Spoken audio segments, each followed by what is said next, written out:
فجرا جئت بعد العسر يسرا ربنا أعلاك قدرا يا إمام الأنبياء بسم الله الرحمن الرحيم. الحمد لله رب العالمين والصلاة والسلام على رسوله الكريم وعلى آله وصحبه أجمعين. رب اشرح لي صدري ويسر لي أمري واحلل عقدة من لساني يفقهوا قولي. اللهم إنا نسألك الإخلاص والصدق والصواب في القول والعمل. Ask Allah subhanahu wa ta'ala to bless all of us with sincerity, truthfulness and correctness in all of our actions and all of our sayings, inshallah. Say Ameen. Ameen. صلوا على رسول الله. اللهم صل وسلم على سيدنا محمد وعلى آله وصحبه أجمعين. Inshallah, we'll continue with the Seerah of Prophet Muhammad sallallahu alayhi wa sallam from where we left off yesterday. We had left off at the Battle of Badr. We spoke yesterday about the Battle of Badr. We gave an introduction to the Battle of Badr, what the lead up and the start of the battle. And we finished off by mentioning that it was a victory for the Muslims, and it was considered a great victory. Even the name of the Battle of Badr in Arabic, it's one of the names of it, it's called Ma'arakat Badr al-Kubra. The Battle of Badr, or the Great Battle of Badr. Because it was really a turning point at that time. At that time it was a turning point where it was the first battle between the Muslims, between Prophet Muhammad ﷺ and the Muslims, and the people of Quraysh and the disbelievers of Quraysh. It was the first real battle that took place, and one of its nicknames is also called Al-Furqan. Al-Furqan is the battle. Al-Furqan is the battle that really split the sides. It split the two sides. It made it clear that there's a Muslim camp and there's a camp of disbelievers that are competing or at war with each other for a few years to come, and we'll see that in the remainder of the Seerah of the Prophet sallallahu alaihi wasallam. Now, we mentioned the Battle of Badr in a quick overview. I want to talk before we move on to the next battle, which is Uhud. I want to talk briefly about some instances and some stories that took place during the Battle of Badr. The Battle of Badr was, of course, the first battle that the Muslims fought. It was the first battle that the Muslims fought. And before that, fighting wasn't allowed for the believers. Allah subhanahu wa ta'ala did not permit the Muslims and Prophet Muhammad ﷺ to fight the people of Quraysh or fight anybody at all. Prophet ﷺ before that has been commanded to have steadfastness, to have patience, to be patient, to have sabr, and not fight. And this was the first battle that fighting was allowed. So at the beginning of the battle, the start of the battle, as we mentioned, the Muslims were lined up. Prophet Muhammad ﷺ wanted to raise the energy up, or the morale of the soldiers, of the Muslim army, of the Muslim camp. So what did Prophet Muhammad ﷺ do? The first thing he starts off by saying, right before the battle starts, he starts saying, قُومُوا إِلَى جَنَّةٍ عَرْضُهَا السَّمَاوَاتِ وَالْأَرْضِ. He's telling the believers now. I want you to really just kind of think about this. Prophet Muhammad ﷺ is telling the believers, get up. O Muslims, get up and stand up for a Jannah, for a paradise, for a heaven that's as big or bigger than the heavens and the earth. He's telling the believers that get up, that this battle you're going on to now is a place of Jannah. You could finish this battle and you could be in Jannah. How if you die as a martyr? So he wants to take the fear out of their hearts. So he's telling them, get up for a battle for Jannah. Get up for Jannah. He's not telling them get up for the battle. He's telling them, get up for Jannah. قُومُوا لِجَنَّةٍ عَرْضُهَا السَّمَاوَاتِ وَالْأَرْضِ. Get up for a Jannah that's as big or bigger than the earth and the entire heavens. So there's a very nice story about a Sahaba named Umayr bin al-Hammam, or bin Hammam. The Sahaba, he was lined up in the battle lines. He was lined up getting ready to fight, and he was waiting for the battle to begin, and he was eating. Before the battle began, he was eating some dates. He had some dates in his hands, and he was eating them, getting ready, preparing himself for the battle. And when he heard the Prophet ﷺ say, get up or get ready for a paradise, for a Jannah that's bigger than the earth and the heavens, he paused for a second and he said, أَجَنَّةٍ عَرْضُهَا عَرْضَ السَّمَاوَاتِ وَالْأَرْضِ. O Prophet of Allah, is this Jannah as big as the entire earth, or bigger than the earth and the heavens? The Prophet ﷺ said, yes. And then he said, بَخٍ بَخٍ. Bakhin is kind of like a remark of astonishment. He's amazed. He's saying kind of like, oh, whoa. You know, if you hear something that's just amazing, you say, whoa. So he said, Bekhin, Bekhin. Then the Prophet ﷺ looks at him and he says, what makes you say Bekhin, Bekhin? Why are you so amazed? Why are you so astonished about this Jannah that's this bigger than the entire earth and the heavens? He said, he replied to the Prophet ﷺ, the Sahabi Umayyad, he said, oh Prophet of Allah, I wish I could be one of its people. I want to be one of the people of Jannah. And then the Prophet ﷺ replied to him, telling him, you will be one of the people of Jannah. أنت من أهلها, that you will be one of its residents. So the Sahaba Umayyad, as soon as he heard these words, he was eating some dates. He looked at the dates and he said, what's between me and Jannah right now is a few dates. So he's basically saying that, you know, if I'm going to take a few minutes to eat these dates, it's going to delay me a few minutes to enter Jannah because the battle is beginning. So what he does, he throws away the dates and he says, I want to hurry up to Jannah. SubhanAllah, this battle really, and the Sahaba, when we talk about them, we realize that Jannah was they lived their life as they could see Jannah in front of them. The Sahaba, all he just heard one statement from the Prophet saying that, get up for a paradise, for a Jannah that's as big as the heavens and the earth. He said, wow. The Prophet told him, why do you say wow? He said, I wish I could be one of its residents. I want to be one of the people of Jannah. The Prophet told him, you will be one of its people, you will be one of the people of Jannah. So he threw away the dates right away, and he wanted to go to the battlefield right away. He didn't want to waste a few minutes eating some dates, because he understood that this life means nothing. And subhanAllah, he entered the battle, and he died as a shaheed. He died as a martyr in this battle, and he's in Jannah as Prophet Muhammad gave him the glad tidings before he entered the battle. Another interesting story about this battle, subhanAllah, again, we talk about the Sahaba and their love for Jannah, is about a Sahabi and his father. The Sahabi's name is Sa'd bin Khaythama and his father. The Sahabi Sa'd, he was the only son for his father, and he had a lot of sisters. He had a large number of sisters. So it was only his father, who was a very, very old man. He was a very old man, and he had his son Sa'd, and he had the rest of his sisters. When the Battle of Badr came, both the father and the son wanted to go out to the battle. They both wanted to fight in Badr. This was when they were in Medina. So then the Prophet ﷺ, however, told them, one of you needs to stay back to take care of the girls, to take care of the females, to take care of your sisters or your daughters for the father. However, both of them wanted to go, so they kept arguing, I want to go. The father said, no, I'll go and you'll stay here, in case one of them dies, basically.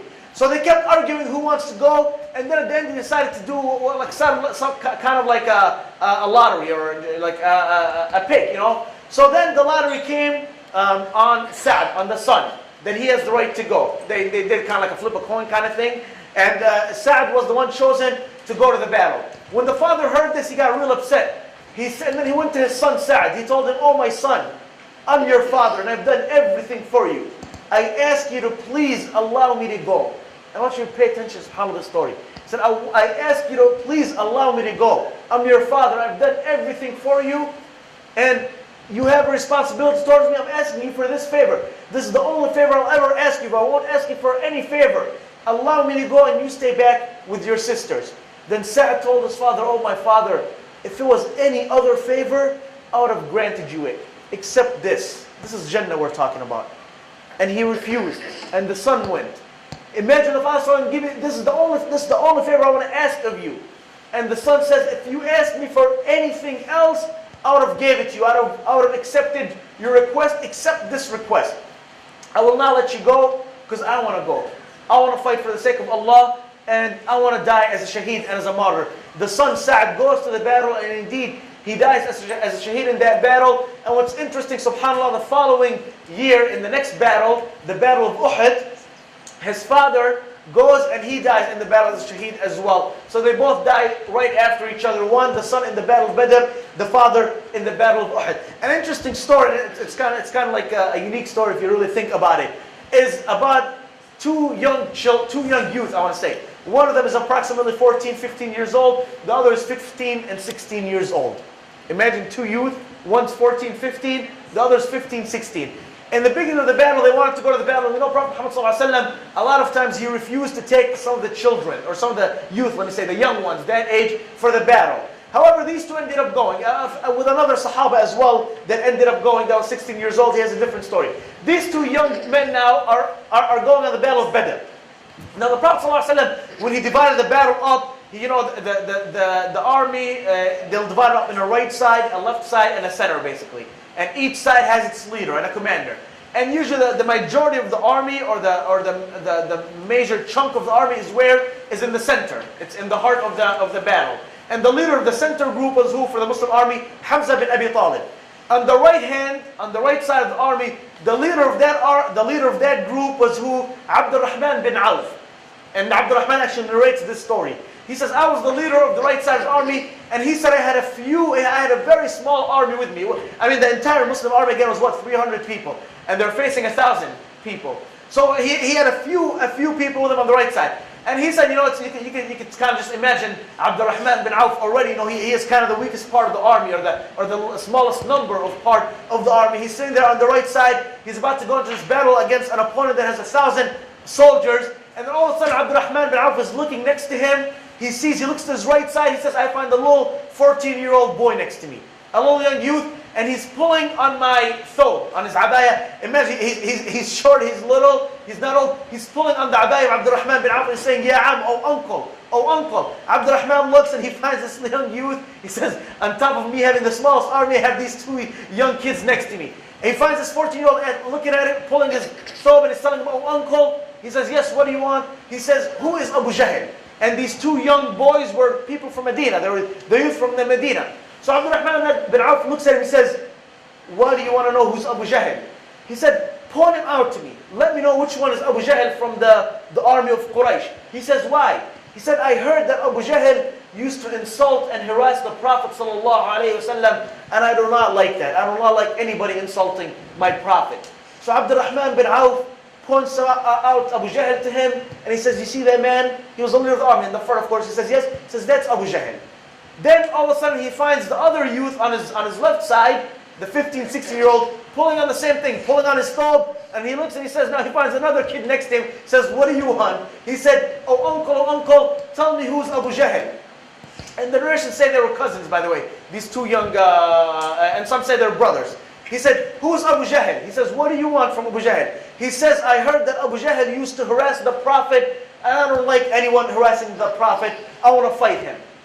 And he smiles, and he says, that's Abu Jahl. He points out to him. Imagine two young youth, 14, 15, 16-year-olds, two little high school students, and this each freshman and a sophomore in high school, are asking for the leader of the Quraysh army, Abu Jahl. The leader of the army is Abu Jahl. They're asking who is he, and that's who they want to fight. So then Abdurrahman says, as soon as the battle began, with a blink of an eye, before I could even start moving, he said, I seen the two young kids next to me just charge, running ahead of the entire army. He said, as soon as the battle began, they just charged ahead of him, because they're just young and they're fast. They just ran ahead of the entire army. And he said, I see them going after Abu Jahl. And then the battle started, and the battle continued for a while, and they're still now searching, trying to find Abu Jahl, until they came to him. When they reached him, Abu Jahl was on a horse. He was on his horse. So what they did is one of them poked the horse. They said, you know, you poke the horse, and as soon as Abu Jahl falls down, I'll jump on him. One of them poked the horse. As soon as one of them poked the horse, Abu Jahl fell from on top of the horse, and they both jumped on top of him, and they started attacking him with their swords. He fell to the ground, they jumped on top of him, until they stabbed him with the swords. Once they stabbed him, they both said, they didn't actually kill him. They thought they finished him off. They stabbed him, he was on the ground. They both thought that they finished him off. They started running quickly back to who? To Prophet Muhammad ﷺ. They want to tell Prophet Muhammad ﷺ, we just killed Abu Jahl. They didn't even take the time to check or confirm that Abu Jahl is dead. They said, let's go back and tell the Prophet. So they both started running to tell the Prophet. One of them, it says that Ikramah, or maybe another person from the people of Quraysh, Ikramah is the son of Abu Jahl radiallahu anh. He becomes a Sahabi later on. He converts to Islam. Either Ikramah or another soldier from the army of Quraysh chases them, and he hits one of them with the sword on his shoulder. He's from behind, hits one of them with the sword on his shoulder, until his shoulder is completely split from his body, with the exception of a small piece of skin is still connected. So imagine his complete shoulder is falling off. There's a small piece of skin that's left on his shoulder. And then he sees his cousin or his brother running ahead of him, and he's in front of him. So what does he do? This young boy, he steps on his hand, and he rips his shoulder. He steps on his head and he rips his arm. He says, I want it to be the first. I didn't want my cousin to beat me, to tell the Prophet that we killed Abu Jahl. And then he runs. And he runs after, they both go to Prophet Muhammad sallallahu alaihi wasallam until they reach him and they tell him, oh Prophet of Allah, from how happy they are. They just went with one goal for the battle, one goal for the entire battle, to attack Abu Jahl. That's it. Because they heard how much he insulted the Prophet, they couldn't take it anymore. They said, we're going to finish off Abu Jahl. They went to the Prophet ﷺ. When they told him this, he said, are you sure? They said, yes. The Prophet even was astonished. He's asking, are you sure? I mean, it doesn't make sense. Two 15-year-olds, the youngest probably two in the army, killed the leader of the Quraysh army. The Prophet ﷺ, he was astonished. It wasn't something easy to go, okay. So what does the Prophet ﷺ do? He tells Abdullah bin Mas'ud, one of the Sahaba, go and check, go confirm, go inside the battlefield, take a look, find out if Abu Jahl is truly killed. Maybe they killed the wrong person. Maybe they thought he was Abu Jahl. So Abdullah bin Mas'ud goes into the army and he's checking in the battlefield. He's just checking to see Abu Jahl. He finds him on the ground, but he finds him still heavily wounded. He's on the ground, he can't get up, but he finds him still alive. So Abdullah bin Mas'ud then steps on him. He steps on the chest of Abu Jahl. And subhanAllah, you see sometimes when somebody becomes so arrogant, such as Abu Jahl, when he becomes so arrogant, even at that moment, Abdullah bin Mas'ud stands up on top of him and he tells Abu Jahl, oh Abu Jahl, have you found what you've been promised yet? He's telling him basically, the promise of Prophet Muhammad ﷺ was for us to win, and we have Jannah. And you worship whatever it is that you worship. Have you found your promise to come true? Have you found whatever you've been dreaming of to come true? It's basically telling what? That you're in my hands, you're about to die. Did you accomplish what? Your goal was to finish off Muhammad ﷺ, and here you are about to die. Then Abu Jahl, from the arrogance that he has, what does he tell him? He tells him, and Abdullah bin Mas'ud was known to be a shepherd. He was a shepherd in Mekka, Ra'i al-Ghanam, as they say. So he tells him, once he sees Abdullah bin Mas'ud on top of him, he looks at him and he says, you have climbed a high place, O you shepherd. He's trying to insult him, saying that you're a shepherd and you've climbed to a high place. What does he mean? That you're standing on my chest? This is a very high place for you. He's kind of telling that, this place is not for you. You're too high for your status. And then after that, Abdullah bin Mas'ud kills Abu Jahl. And subhanAllah, that's an ayah, wallahi, a miracle from Allah subhanahu wa ta'ala, to show you the leader of kufr, the head of the disbelievers, the head of Quraysh was killed by whom? Not by Prophet Muhammad sallallahu alaihi wasallam, not by Hamza, not by Ali, not by Umar. He was killed by who? By two young men, two young youth, actually children, if you recall. At that time they were men. In our current day, you'd say two little kids. In our current day, a 14, 15-year-old. Back then they were men, and in those standards. By two young youth, and who? And Abdullah bin Mas'ud, who from a materialistic point of view, from Abu Jahl's point of view, is what? Is a shepherd, is a nobody, is somebody that doesn't weigh anything. And Abdullah bin Mas'ud was also not known to be a strong fighter. He had strong iman, of course, and he was a great Sahabi, but fighting-wise, he was not known to be a strong fighter, even though he was one of the bravest.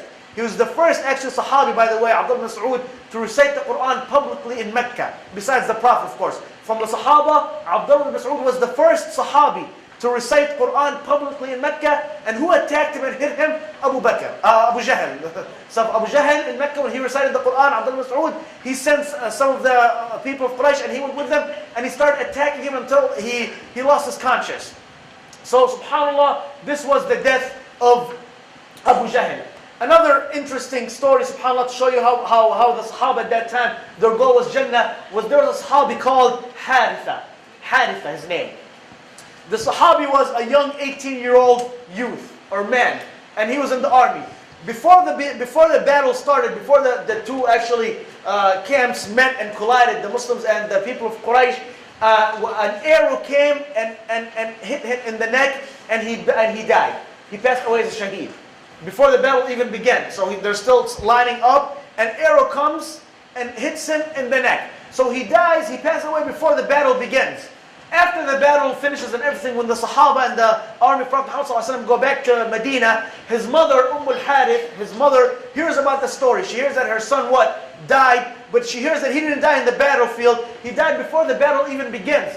So she's worried and she's afraid. And she goes running to Prophet Muhammad ﷺ, panicking. What do you think she's panicking about? A lot of us might say, you know what, she's worried about her son, you know. He died, it's something, it's heavy on a mother especially. She goes to Prophet Muhammad ﷺ telling him, oh Prophet of Allah, please tell me, is Haritha, did Haritha die as a shaheed? So he could go, and is he in Jannah? So I could relax, or did he die regularly, and will he be in hellfire so I can cry? Look at how she's thinking. She's not thinking about the fact that he just died. She's telling him, oh Prophet of Allah, did my son Haritha, is he considered a martyr? Because he died before the battle. And if he's considered a martyr and he's in Jannah, let me know so I could relax and be happy. And if he's not considered a martyr, let me know if he's going to hell so I could cry. And the Prophet ﷺ looks at her and he says, Ya al-Harith, oh the mother of al-Harith, Jannah is not one Jannah, innama hiya jannat. It's a heavens. It's not only one heaven, it's a levels of heavens. And he said, your son al-Harith reached the highest level, which is al-Firdaus al-A'la. He tells her, your son Harith, he reached the highest level, which is al-Firdaus al-A'la. And he's an 18-year-old who died before the battle began. But al-Harith is the same Harith in a famous hadith, a separate hadith. Once the Prophet ﷺ saw him walking down the streets of Medina early in the morning after Fajr, and the Prophet stopped him, al-Harith, he said, Ya Harith, oh Harith, how are you today? How did you wake up today? How are you how are you doing today? Al-Harith replied, oh Prophet of Allah, I woke up today with Iman filled in my heart. He said, Iman is filled in my heart today. He said, why do you say that? What's your proof? What is your evidence? What's your proof, oh Harith, that Iman is filled, your heart is filled with Iman? He said, oh Prophet of Allah, it is as if I see the throne of Allah right in front of me. It is as if I see the people of heaven having a good time in heaven, and the people of hell are in what do you call it? In the punishment of hell. He's basically telling him what? That his iman, his faith, it is that he lives his life as if now he sees heaven and he sees hell.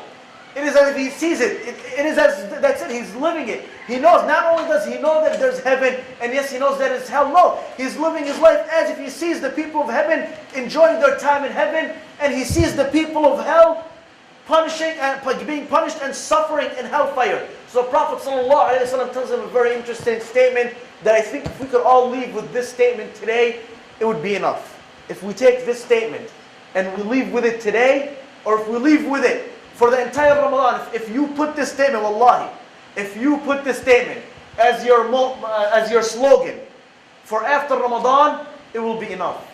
Again, the Prophet asked Al-Haritha, I'll say the statement in a second. He said to Haritha, how are you today? Basically, like, how are you doing today? He told him, I woke up today with my heart filled with Iman. He told him, what's your proof? He said, it is as if I see the throne of Allah right in front of me. That means what? That every moment he lives in his life, he's what? He realizes that Allah is there watching him. And he sees the people of heaven. It is as if he sees the people of heaven, and as if he sees the people of hellfire. The Prophet responded to him with this statement. He said, Ya Harith, arafta falzam. Oh Harith, now you have known, now you know the truth. Because what did Harith tell him? He told him, it is as if I see the people of heaven. I woke up today, and it is as if I see the people of heaven in heaven. And it is as if I see the people of hellfire being punished in hellfire. So the Prophet told him, oh Harith, if you have known now you know the truth, stay committed to it. Falzam. Arafta falzam. Now you've known, so now stay on that path. Do not merge. Do not diverge from that path. Do not, if this is the state of Iman you've woken up at today, make sure that tomorrow when you wake up, your Iman is down, or you're on a different state, or you're on a different level. And indeed, subhanAllah, that's why Al-Harith, the Prophet told his mother what? That heaven is levels, and your son Al-Harith has reached the highest level in Jannah, Al-Firdaus Al-A'la. I ask Allah subhanahu wa ta'ala to bless us all with Al-Firdaus Al-A'la. Say Ameen. Al-Harith lived his life. He listened to these words. Two words only from the Prophet. That's what Al-Harith heard, and that's it. He took them to his heart directly. Arafta falzam. Now you've known the truth, so now stay committed to it. Do not move from the path. And that's the message if we could all leave with today in Ramadan. That in Ramadan, a lot of us, subhanAllah, a lot of us who are missing prayers during the year. A lot of us will miss prayers during the year. Or we won't wake up for Fajr during the entire year. We'll pray Fajr once we wake up for school or for work or whatever. A lot of us who curse a lot of times during the day. Or a lot of us who lie or steal or who disobey our parents or who don't come to the masjid at all during the year except on Jum'ah. And some of us might not even come on Jum'ah except on Eid. A lot of us live this life unfortunately. But now, subhanAllah, in Ramadan, what? Your iman increases, right? Your iman increases. You're coming to the masjid every single day. Outside of Ramadan, the majority of you are not here in the masjid, including me. The majority of us are not here in the masjid every single day. Alhamdulillah, I come as much as I can to Isha and Fajr. But the majority of us are not coming every single day. In Ramadan, however, we start coming every single day. Outside of Ramadan, a lot of us are cursing. As if it's part of our dictionary, the curse word. Some of us, I don't want to say a lot of us. In Ramadan, we find ourselves, we hold our tongue and we hold ourselves accountable. A lot of us outside of Ramadan, or some of us outside of Ramadan, are missing prayers. We combine Dhuhr with Asr, we combine Maghrib with Isha. Some of us might even pray all 5 prayers at nighttime. Some of us might not get up for Fajr on time, we'll pray once we wake up. However, in Ramadan, we find what? We find ourselves getting up for Fajr. Praying Fajr on time, praying Dhuhr on time, praying Asr on time, praying Maghrib on time, praying Isha on time. Some of us don't read the Quran at all outside of Ramadan. We don't even open it up except sometimes maybe on Jum'ah if we come, we open up or when somebody passes away. In Ramadan we find ourselves every day, we're opening up the Quran, right? Why is that? If I could ask the question, why is it that in Ramadan our iman increases? SubhanAllah, it's a blessing from Allah, subhanahu wa ta'ala, first of all. It's a blessing from Allah. Because let me tell you something.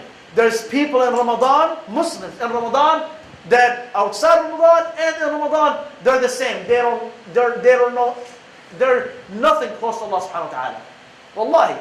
There's Muslims the other day, I was at a store that's owned by a Muslim brother, and he has a lot of Muslim employees actually in the store. I found 2 of the brothers outside during daylight, smoking cigarettes. Basically, they're not fasting.